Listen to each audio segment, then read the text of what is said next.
Hi everyone, my name is Lydia Van Dreel, and I am the horn professor at the University of Oregon, and I play horn in the Oregon Wind Quintet. And I'm really happy to be here to talk to you about two big topics. We're just going to sort of do an overview of them. The first one is the history of the horn, and the second one is the overtone series, and those two topics are very related. So, what's a horn? Why do we call a horn a horn? What is up with that? This is a horn. This is a cow horn. This is also an instrument, and this is an instrument related to the modern French horn. This particular cow horn comes from Tanzania, from a Maasai person who made it, and it has a hole in the side that Maasai musicians will buzz into to play on the horn. So throughout every culture in the world, every culture known to humans, people have found horns off of wild animals, or they've had livestock and they realize that the horns of their livestock can be used as signaling devices and instruments. So that's a horn. This is another early horn. This is a conch shell, and similar to a French horn, people discovered that if you just take the end off of it, you can make something that's similar to a mouthpiece.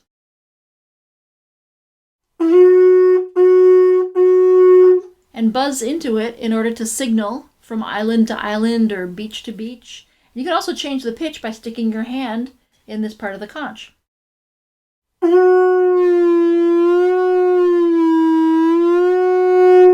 So it's a signaling device and it's a musical instrument, just like the horn.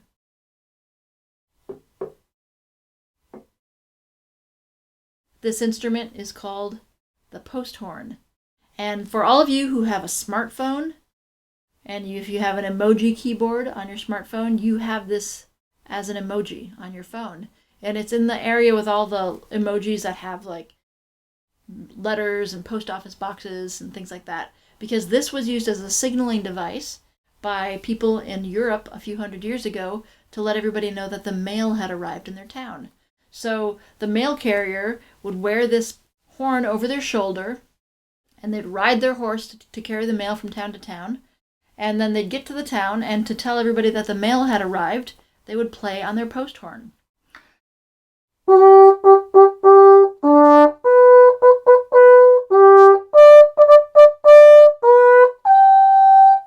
Or something like that. So that's a post horn. Again, a signaling device, a musical instrument. The next instrument I'm showing you is the Alphorn, and it's too big to even fit entirely in my camera shot. The Alphorn was played by Swiss shepherds in the Alps, and they would play this instrument in order to signal to each other across mountain valleys, and probably just to like alleviate the boredom of being on a mountaintop watching a bunch of sheep who are mostly just eating grass. Not a lot to do up there, except play your Alphorn. What I'm going to demonstrate on this Alphorn is 16 notes. You'll notice there's no keys, there's no holes, there's no valves. So all 16 notes are 16 notes of the overtone series. And these are the same 16 notes that one can play on a horn, a French horn, on the overtone series.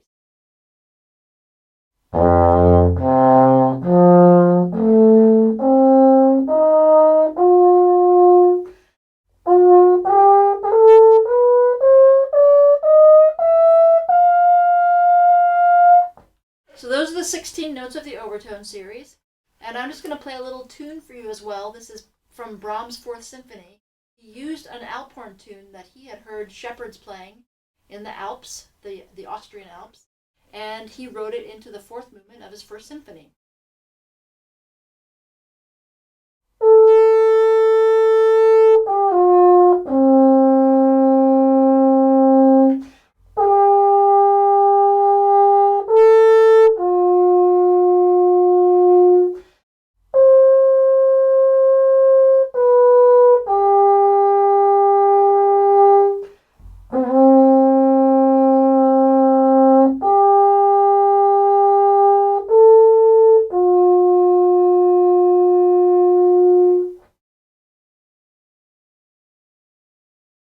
The next instrument I'm going to show you is the hand horn, or the natural horn.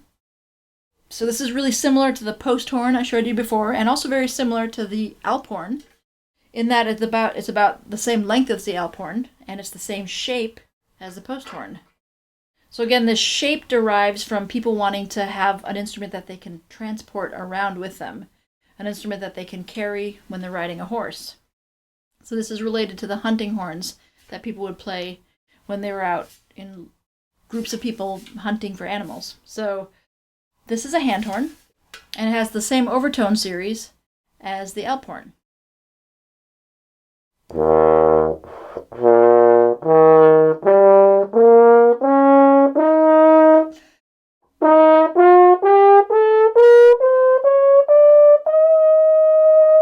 So there's 16 possible notes that I can play.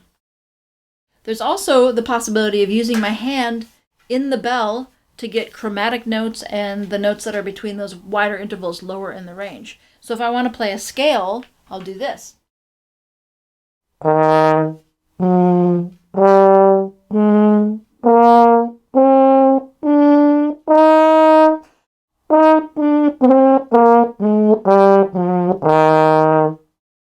So this is the kind of instrument that Mozart or Beethoven would have been writing for, and it's really interesting to know something about this instrument so that when we're trying to play their music, we can get a better sense of what notes they would have been hearing in their head. So if I'm playing the opening to a Mozart horn concerto, I'll know which notes have that nice open timbre, that open sound, and which notes might have that slightly muffled timbre because the hand has to be closing off the bell in order to get the notes out. So something like this.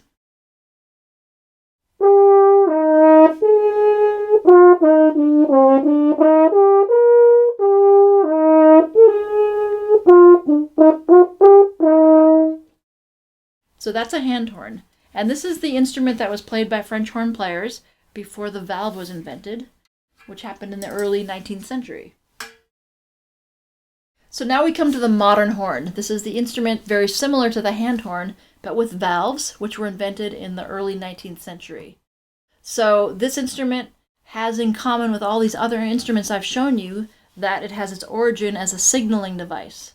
So it also has in common with the hand horn and the Alphorn the 16 overtones that are within the range of the instrument that we as horn players have to play. I'm going to play for you those 16 overtones, and then I'm going to show you an exercise that you can practice. This is mostly for horn players, but it is similar to exercises that you can play on any other brass instrument. So here's your 16 overtones. No fingers are doing anything. This is all air and embouchure.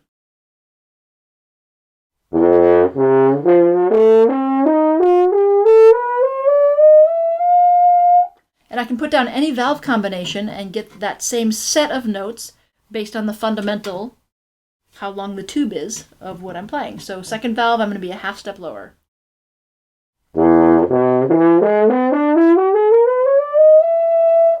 First valve, down another half step. So the more facile you are at playing all these overtones, the better a horn player you'll be.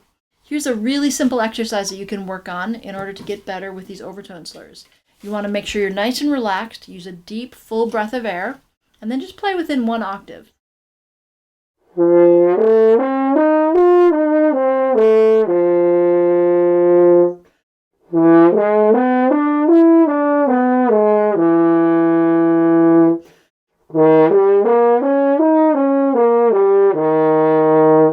And doing that sort of an exercise kind of helps you figure out how to relax and use lots of air. It helps you figure out what amount of tension in your lips you have to use in order to get a really nice, full, relaxed sound throughout the range of the instrument. And I can talk about that with you all in person at any point or over Zoom. So I look forward to meeting you all over Zoom. And if you ever have any questions about the horn, know that you can email me through the University of Oregon website.